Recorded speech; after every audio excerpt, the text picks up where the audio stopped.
Happy Saturday. How y'all doing? How y'all feel? Checking in live, Chris. Just, notes from the field. Notes from the field on life. Something that I experienced this week. We're gonna talk about self-sabotage and we're gonna talk about a graduate program and how that how that relates to our everyday life.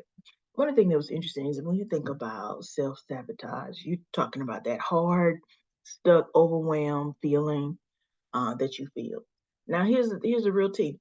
You can feel this, and it has nothing to do with the fact that you're in a graduate program. You can feel like this in your everyday life.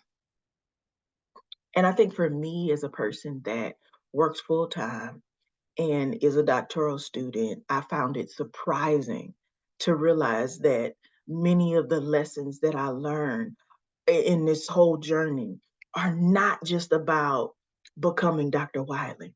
They're not, because some of the experiences that I've been having, I've learned you can experience that in your everyday life. And I was like, oh, I didn't know that, because, if you're a person that is really driven and by your accomplishments, and I'm not saying anything is wrong with that. There's nothing wrong with that. People have pursuits. They're trying to pursue their goals. They're trying to pursue their dreams. They're trying to pursue their everyday task in life. And there's nothing wrong with that. What I am talking about, though, is experiencing where, when I got the accomplishment, that it didn't feel like I thought it was supposed to feel.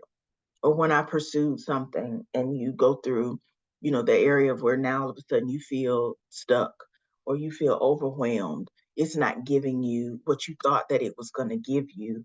What happens in that space. And, today we were learning about self-sabotage and talking about it in relation to self-sabotage being self-preservation. We try to conserve our energy, we try to avoid pain, and we seek pleasure. And in my own life, that has looked like I really love chips with dip.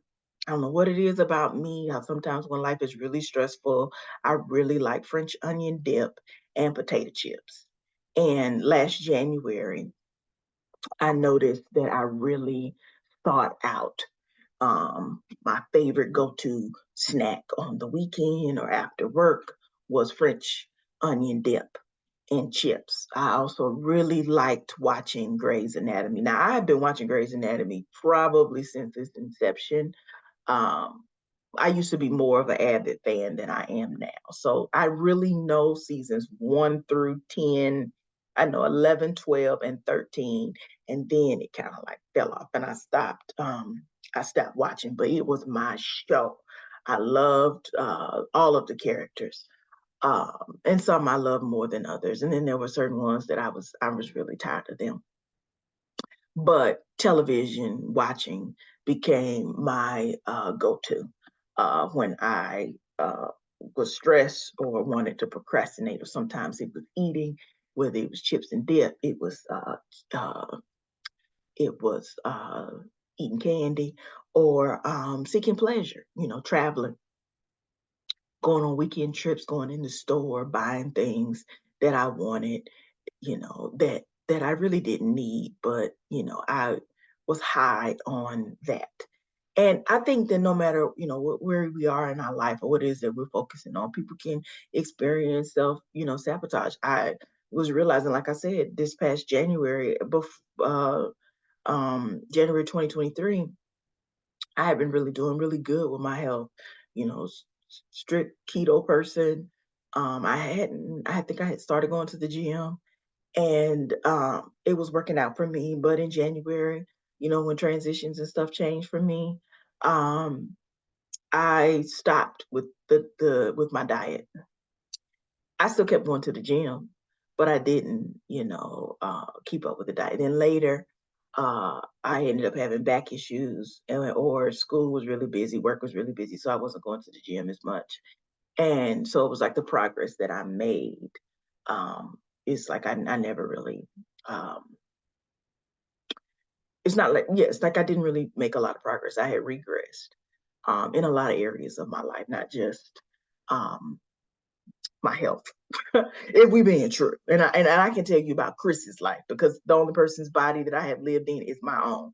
So and that's not a negative thing. It's just in realizing, self-sabotage and how we do get stuck in our life and feel overwhelmed from time to time, or you're grieving, and it's not just grieving a loss of a person. It could be grieving, the way you thought things should be or how you thought you would feel, and realizing that it doesn't feel that way. And what do you do now, and how do you move forward, and how do you like your life now? And I felt like for me, I was really have been living in that experience of trying to figure out, how do I like life now? How will I move forward now? What will I do now? Because there were some parts of me that felt like I was sleepwalking. And then I wake up and I'm like, this isn't how I thought. It was a lot of confusion in terms of how I felt. I don't know how I ended up here in some ways emotionally, and figuring out, well, what do you do now? How do you move forward? How do you be the best Chris now? How do you keep going? Do you stop? Do how it was that evaluation thing, because and it isn't just in terms of being in the graduate program. I'm learning that you can feel like this and you're just in your everyday life. You just can't. And I think that was shocking to me, because I had a different outlook of how things would be. Uh, as a graduate student, my advisor changed, uh, and I got a new advisor, I got a new committee member, and it's learning new people, and they're great. Yet it's also mourning the old people that you had, because you knew how they worked. You knew, when to expect their comments. You knew, how they did things. And then you learn that even though that was what I knew, that's not the way life works right now. So that's no longer applicable. So you're trying to move forward with your scholastic life and get to the next step. And then you're waiting. In my case, I'm waiting on comments on my narrative to find out, is my reading list still good? Uh, I'm dealing with, you're on your job. And in many ways, I've really progressed in terms of being on committees and administrivia. But when it comes to maintaining, building relationships with some of the engineering faculty and that I used to know, is literally like getting to know them all over again in order to provide services that you were always providing. So in some ways, it feels like getting stuck in different areas. And relationally, there were some areas that I was progressing really hard in, and then there's been areas where I've regressed, and really just facing that in terms of, what do you do then? Because the self-sabotage can become really high, because you're just trying to conserve your energy, you're just trying to avoid pain, and you're just trying to seek pleasure. And then in the stage that I'm at now, it's like, yeah, those things are cool and everything, but they're not enough to sustain my life. They're not enough to make me keep going. I need something else. I need something deeper, something more. Because self-sabotage is not helping me. I can't. I got to remember in terms of graduate school. Why do I want to be Dr. Wiley? What is the goal that I think that it will give me? What am I going to create? What type of supportive structure am I going to create around me to sustain me as I continue the program? Because no one really talks about the emotional, mental, and spiritual and financial fortitude it takes to finish a doctoral program. That you learn that your heroes and sheroes that you had, you're human too. So you got to take them off the pedestal and deal with real life. And here's the thing, this is true for everyday life. It's not just a doctoral program, it's everyday life. And that has been like the biggest aha for me. Like, what will I do now in this space? Now that I wake up and realize that some of the things that I have made my anchor, they're not sturdy. That some of the things that I deeply believed and valued did not hold true. That it's kind of like depending on a branch and the branch fell apart. And you're trying to regird or reground yourself in a root, in something that gives you strength. And you learn that people myself included, we sometimes fail, we sometimes mess up, we sometimes don't follow through, we sometimes exit, we sometimes, you know, don't show up in the ways that we need to show up, or who we are now, doesn't support the life that we have. So you got to develop something new to get through your day to day. And I don't know if there's anybody that has ever had that experience, but I have found myself here in that, and thinking about how self sabotage is the comfort, because when you can sit up and watch hours and moments of Grey's Anatomy or Murder She Wrote or Columbo, or get lost in projects, because that way you don't have to deal with your life. You don't have to face the real deal things that you need to face. You can sometimes stay stuck there forever. And I don't have a quick fix or tell you to snap 5 fingers or to do. I don't have that. And I'm not trying to be facetious. I'm just saying, today I was just really thinking, and not just today, if we're being honest, I've been thinking about how self sabotage has affected me in so many areas of my life. And now I realize that I'm going to have to create something different in order to get to the next step through the process of becoming Dr. Wiley, or I'm going to have to create something different in order to move through my day to day. This whole week has felt, really hard for me. It's the dreary season of being in winter, and I felt like I've literally felt like E.T. Thomas having to say, "You can do it, Chris," just to get through my day. And there's nothing wrong, there's nothing wrong, specifically, like there's not a huge circumstance that I'm facing.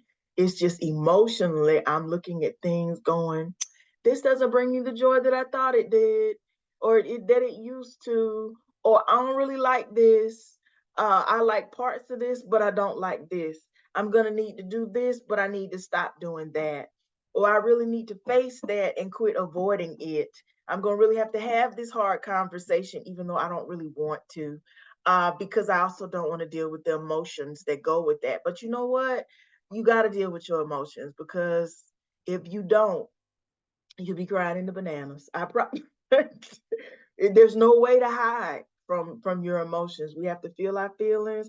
We have to face them and keep and not push through, because push through, that's not really helpful. You have to face them, deal with what happens with them, get you a good therapist, get you some good groups to be a part of, or whatever your process is for you.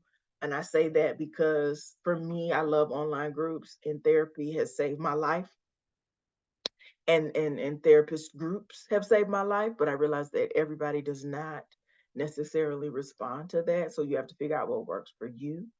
But I definitely was just ultimately thinking about self sabotage. I know I've talked about a lot of different topics, but I think for me, the takeaway for this video is think about self sabotage. How does it show up for you? What lessons are you learning? And I'm not criticizing you if you're in self sabotage. I don't have any judgment for you. I'm sending you love and support. I'm acknowledging that sometimes I have self sabotaged a lot of things, and I think when I think about like the why, I don't know if sometimes I thought that I didn't really deserve the goodness of the relationship. I didn't deserve what it looked like to be healthy, um, or I wondered, okay, well, if you change this, what else will you have to change? So if I stop changing this, then I won't have to continue. Those are things that played out, in my mind, you know, because I think it happens. Everything isn't necessarily about continuing, my education.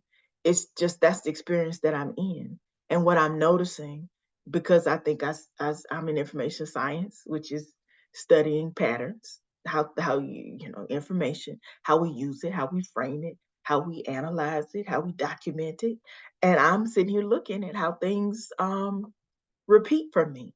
And when I think about what does it mean to be the healthiest version of myself, to show up for Chris, to show up in my relationships, to show up in my doctoral program, to show up in my job, to show up spiritually healthy, what does that look like?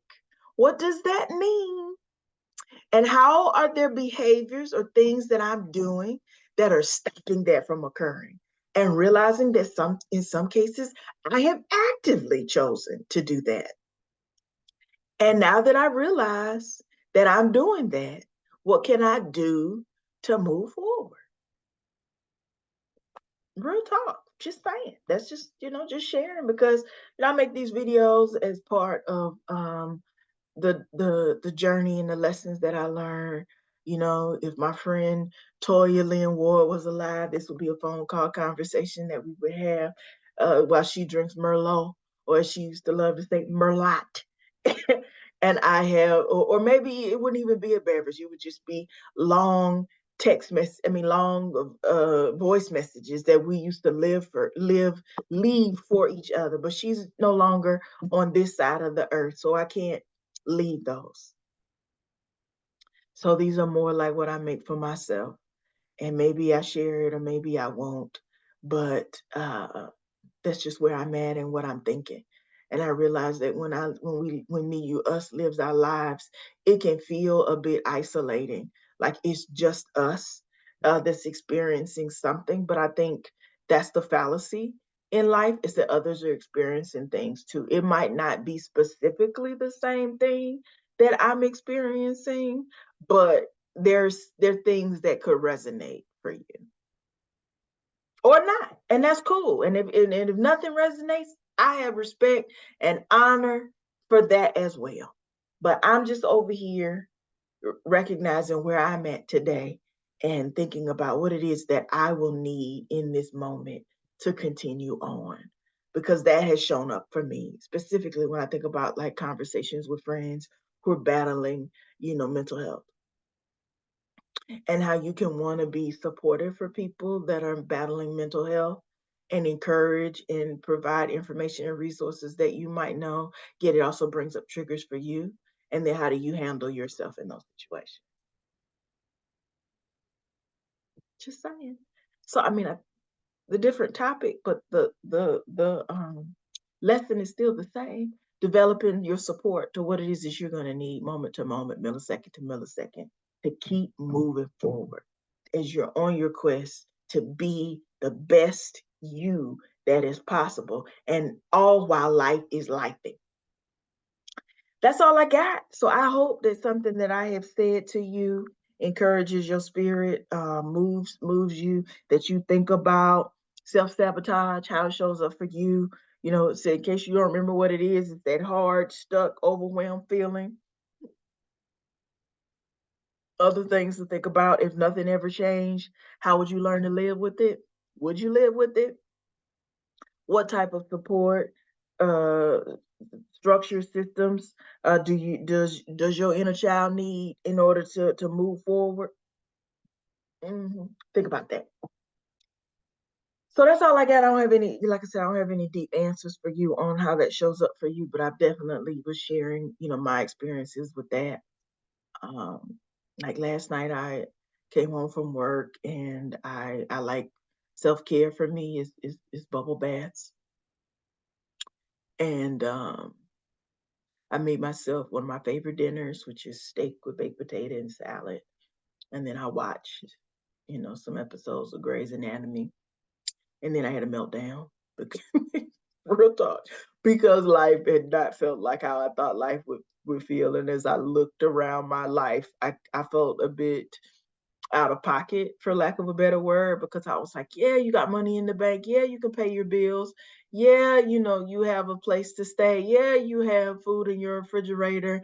But I don't still feel any joy. Life feels isolating. I still feel all by myself. This is not how I thought it would feel. Yes, I love my job. Yes, I'm so grateful to be in a graduate program. I love what I'm studying, but it is not enough. And no one ever had that, or I didn't have that conversation with myself, or no one had that conversation with me, that we would get to a point that sometimes the things that we have are not enough to bring you joy. And then you look at it and feel like I must be a fraud, or you feel like maybe I shouldn't be so sad because yet what is also true is you feel what you feel. And then I sat up and told Jesus all about it. And I went to bed. And then I got up this morning and I made myself French toast and bourbon pecan coffee. or maybe it's bourbon pecan. It's great. Ooh, that's a good coffee. I'll tell you, Trader Joe's, they did good on that. No, not Trader Joe's. Sorry, World Market. World Market was where I got that coffee from. Ah, it's so good. It smells great. Doesn't have any liquor in it, but it smells really great. And then I went to the online workshop to try to get tips and tools.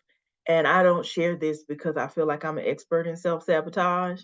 I shared this because it was resonating with me. Because even before the workshop that I attended today, I was already recognizing the way that self sabotage has shown up and shows up in my life before we had this. I was thinking about this last week. There was a full email, like I said, where I talked about self sabotage with one of my friends. So it was kind of like, when I went to the workshop, it was kind of like when the Holy Spirit, drives down your street and turns the light on and shines them on in the window to be like, hey, homie, hey, friend. So, and for some, like I said, self sabotage might not be what it is that you're facing, but you're facing something. So what will you have in place to support yourself, to help you in your moment, millisecond to millisecond? That's the deep question for today. That's all I got. I thank you for taking time out your day to click play on this video and listen to me talk. I hope that life is treating you well, that you're taking good care of yourself. And if no one has said, I love you today, know that I do. And I'm really sincerely wishing you well. Peace. Thanks for listening.